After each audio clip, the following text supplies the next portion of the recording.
हे WhatsApp guys, आपका मतलब बहुत बहुत स्वागत है गाइस। तो इस सीरीज का नाम है द मैजिकल वर्ल्ड एनिमे और ये एपिसोड 13 है। तो पिछले एपिसोड में हम देखा था कि माइक और डेव उस कंपटीशन को जीत जाते हैं। उसके बाद हम देखते हैं कि एमा उनके पास आती है और बोलती है कि तुम लोग इस कंपटीशन को जीत गए हो, इसी वजह से मैं तुम्हें ट्रीट देना चाहती हूँ। यहाँ पर एमा उसे ये भी बोलते हैं कि मुझे पता है कि पीएलएस भी तुम लोगों के पास है, इसी वजह से तुम लोग जीत गए हो। यहाँ पर माइक और डेव हैरान होकर उससे पूछे तुम्हें कैसे पता चल गया। तो उसके बाद हम देखते हैं कि उसका जो साथीदार होता है वो और लोगों को लेकर आता है, उन लोगों को घेर देता है और बोलता है कि हमें तुम लोगों से पास से एक इन्फॉर्मेशन चाहिए, इसी वजह से तुम लोग को हमारे साथ जाना पड़ेगा।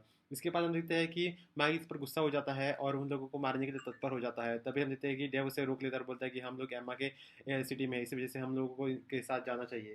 फिर इसके बाद हम देखते हैं कि वो लोग उन लोगों को लेकर एक होटल में आ जाते हैं, जहाँ पर हम देख सकते हैं कि मोटा बंदा उन लोगों को हथकड़ियाँ बना देता है, जिसकी वजह से उन लोगों की 70% ताकत कम हो जाती है। यहाँ पर हम देख सकते हैं कि इन्फॉर्मेशन निकालने के लिए और उन लोगों से पूछताछ करने के लिए एमा पहले तो डेव को एक रूम में लेकर जाती है और उससे बोलती है कि पहले तो मैं तुमसे माफ़ी मांगना चाहती हूँ कि मैंने तुम लोगों को ऐसे यहाँ पर लाया है। पर तुम लोगों को ये बात बताना चाहती हूँ कि उस पीएलएस बीट हमारे लिए बहुत ज़्यादा ज़रूरी है, क्योंकि अब बहुत जल्द एक बहुत बड़ा डिजास्टर आने वाला है। इस वजह से मुझे वो पीएलएस बीट चाहिए और मुझे तुमसे पास से सिर्फ एक कुछ इन्फॉर्मेशन चाहिए। उसके बाद डेव पूछता है कि अगर मैंने तुम्हें कुछ इन्फॉर्मेशन दे भी दी, उसके बाद तो तुम मुझे मार दोगी। इसके बाद एमा बोलती है कि मैं तुम्हें नहीं मारूंगी और मैं तुम्हें ज़रूर छोड़ दूंगी। उसके बाद वो डेव उससे बोलता है कि तुम्हें ब्लड ओथ लेना पड़ेगा। उसके बाद हम देखते हैं कि हेमा ब्लड ओथ लेती है और बोलती है कि अगर मैंने ऐसा अपना वादा नहीं निभाया तो मेरी पूरी की पूरी शक्तियाँ खत्म हो जाएगी।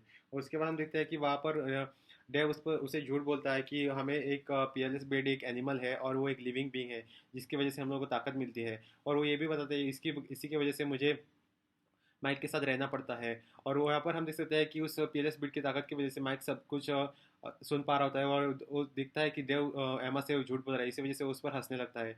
यहाँ पर हम देखते हैं कि एमा को भी ये बात सच लगने लगती है। वो बोलता है कि वो पीएलएस बीट कोई बीट नहीं है बल्कि वो एक लिविंग भी है, जिसकी वजह से वो हमारे साथ रहता है और हर हल पर हमें जोड़े रखता है। इस बात पर एमा को इस पर यकीन हो जाता है। फिर उसके बाद वो डेव के बाद माइक को जाकर यही सब सवाल पूछती है, पर क्योंकि माइक ने वो सभी बातें सुन ली होती है पीरियस बिट की वजह से, वो इसलिए वो सब कुछ सच बता देती है।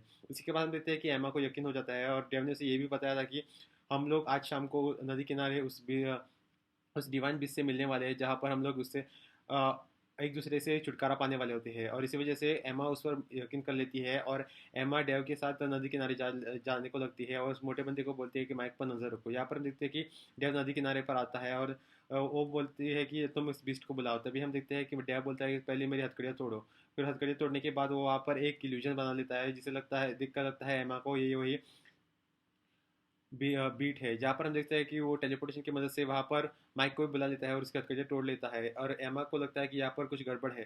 फिर उसके बाद वो मोटा बंदा माइक को ढूंढने लगता है, पर माइक यहाँ पर नहीं होता। यहाँ पर देखते हैं कि माइक और डेव फिर से टेलीपोर्ट होकर उस होटल में आ जाते हैं और फिर उन लोगों से बच जाते हैं। यहाँ पर उसके बाद वो लोग उस जो ट्रेजर उन लोगों को फाइट में मिला था, जिसकी मदद से वो लोग उस डिवाइन बीट की ताकत को कम करने के बारे में सोचते हैं। पर जब वो लोग उस ट्रेजर की मदद से डिवाइन बीट के ताकत को कम करने के बारे में सोचते हैं, पर वो ट्रेजर उस बीट को नहीं कर कुछ भी नहीं कर पाता, क्योंकि वो पीएलएस बीट बहुत ज़्यादा ताकतवर होता है और वो डिवाइन ट्रेजर होता है। इसी वजह से उस ट्रेजर को उस पर कोई भी अ, असर नहीं होता। उसके बाद हम देखते हैं कि वो दोनों घर जाने के लिए तैयार हो जाते हैं। पर यहाँ पर हम देखते हैं कि जब वो लोग उस पीएस बीट से ताकत उस कर्स को तोड़ने की कोशिश करते हैं, तभी वो ट्रेजर टूट कर गिर जाता है और उन लोगों को यकीन नहीं होता कि ऐसे कैसे हो गया। फिर माइक अपनी लाइफ के बारे में सोचता है कि अब मुझे सिर्फ इस डेव के साथ रहना पड़ेगा और मैं सिंगल ही मर जाऊंगा और उसके उससे उसके बारे में सब कुछ पता चल जाएगा। तभी वहाँ पर जैक आ जाता है और जैक उन लोगों को लेकर ब्लू नाम के एक पार्टनर के पास चला जाता है। यहाँ पर हम देखते हैं कि ब्लू वही बंदा होता है जो बहुत ज़्यादा ताकतवर होता है। और यहाँ पर माइक और डेव को जैक ने पहले भी बताया होता है कि उससे भी और भी बड़ा कल्टीवेटर है और ये वही उससे उससे बड़ा कल्टीवेटर होता है, जिसका नाम होता है ब्लू।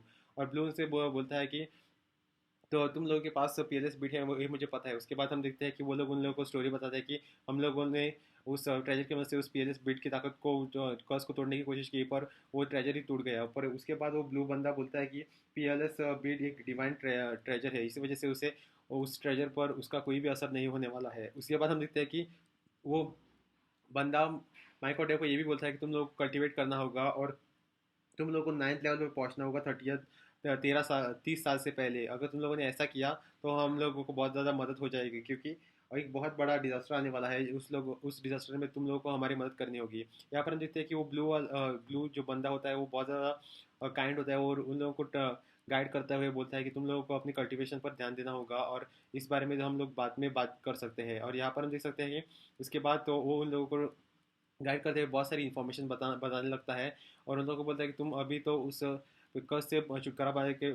छुटकारा पाने के बारे में बाद में सोचना, पर अभी तुम लोग जाकर कल्टीवेशन पर ध्यान दो, और 30 साल से पहले ही तुम लोगों को नाइन्थ लेवल पर पहुंचना होगा। यहाँ पर हम देखते हैं कि डेव और माइक इस बात पर बहुत ज़्यादा खुश हो जाते हैं, और यहाँ पर हम देख सकते हैं कि जैक भी उन लोगों को प्रैक्टिस करने के बारे में बता रहा होता है, और उसके बाद हम देखते हैं कि वो लोग वहाँ से चले जाते हैं।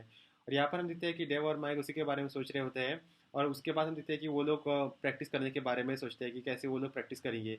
तभी वहाँ पर डेव के साथीदार आते हैं बोट लेकर, और ताकि डेव अपने शहर वापस जा सके, और माइक भी उड़ते हुए चला जाता है। तो इसके बाद हम देखते हैं कि माइक टेलीपोर्ट होकर डेव के पास आता है, बोलता है कि मेरी सिटी बहुत दूर है और मैं इतने दूर उड़ कर नहीं जा सकता, इसी वजह से मैं तुम्हारी बोट में तुम्हारे शहर पहले जाऊँगा, और फिर उसके बाद अपने शहर, क्योंकि वहाँ से माइक का शहर नज़दीक था। इस यहाँ पर हम देखते हैं कि डेव उससे बोलता है कि तुम्हें अगर मेरी बोट में जाना हो, तुम्हें मुझे 10,000 गोल्ड कॉइन्स देने होंगे। फिर उसके बाद माइक बोलता है कि तुमने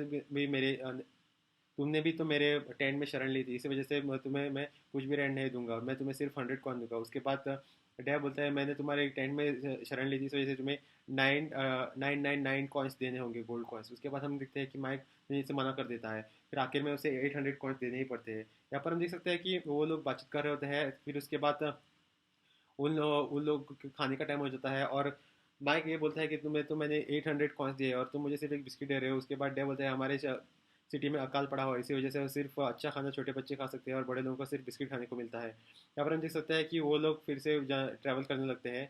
फिर हम देखते हैं कि ट्रैवल करते करते माइक और डेव में बातचीत हो रही थी, तभी डेव बोलता है कि मैं अपने शहर जाने के बाद सबसे पहले होली टेम्पल जाऊँगा।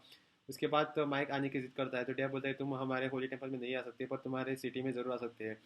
उसके बाद डेव माइक को एक लेटर देता है, बोलता है कि तुम जाकर हमारे होमा होप में जाकर उस लेडी को ये लेटर दे दो। और यहाँ पर हम देख सकते हैं कि माइक बहुत ज़्यादा खुश हो जाता है। फिर उसके बाद वो लोग सिटी में आ जाते हैं, और यहाँ पर माइक ये देखकर हैरान हो जाता है कि कोई भी उसे लड़की उसे भाव नहीं दे रही होती है। और उसके बाद हम एक छोटे बच्चे को देखते हैं जिसे डेव ने एक बहुत बड़ा कीमती ट्रेजर लेकर ठीक किया होता है। उसके बाद वो बच्चा उसे लेकर होमा होप लेकर जाता है, और जहाँ पर हम देखते हैं कि वो जैसे ही वहाँ पर जाता है, तो वहाँ पर जाने के बाद वो लेटर उस लेडी को देता है। वो लेडी बहुत खुश हो जाती है और बोलती है कि डेव हमारा बहुत ज़्यादा ख्याल रखता है, और जो भी उसके पास पैसा आता है वो सीधा आकर हमें दे देता है, क्योंकि वो भी हम में से एक है। फिर ये देखने के बाद माइक बहुत ज़्यादा दुखी हो जाता है, और वो बच्चे वो बहुत ज़्यादा दुखी हो जाते हैं, क्योंकि डेव भी उन बच्चों में से एक होता है, डेव भी अनाथ होता है। उसके बाद देखिए डेव अपने टेम्पल में जाकर प्यूरिफिकेशन कर लेता है उसके, और पीएलएस बीट की वजह से माइक भी प्यूरिफिकेशन अटेंड कर लेता है। फिर वो उन बच्चों को एक मैजिक दिखाने लगता है, और मैजिक दिखाते वो टेलीपोर्टेशन की मदद की वजह से डेव को भी वहाँ पर बुला लेता है। और ये देखने के बाद बच्चे भी बहुत खुश हो जाते हैं, और फिर माइक और डेव बच्चों के साथ खेलने लगते हैं। फिर उसके बाद वो लोग एक जगह पर बैठे हुए होते हैं, और यहाँ पर हम देख सकते हैं कि अब माइक को पता चलता है कि डेव इतनी कंजूसी क्यों करता है, क्योंकि डेव वो सारे के सारे पैसे इकट्ठा करके अपने घर पर भेज देता है, ताकि अनाथ बच्चों को सहारा मिल सके। और यहाँ पर हम देख सकते हैं कि वो लोग बैठकर बात कर रहे होते हैं कि कैसे वो पीएलएस बीट की वजह से ताकतवर बन सकते हैं। और इसी के साथ ये एपिसोड खत्म होने को आता है गाइस। देखने के लिए बहुत बहुत शुक्रिया। अगर आप हमारे चैनल बने तो प्लीज़ जाकर सब्सक्राइब करें। तब तक आप जाकर हमारे बाकी के सीरीज़ के वीडियोस भी देख सकते हैं। मैंने बहुत सारी सीरीज़ पर बहुत सारे वीडियोस बनाए हुए हैं गाइस। और अगर आप हमारे चैनल नए नए हैं तो प्लीज़ जाकर सब्सक्राइब करें, क्योंकि सब्सक्रिप्शन फ्री है। तो देखने के लिए बहुत बहुत शुक्रिया।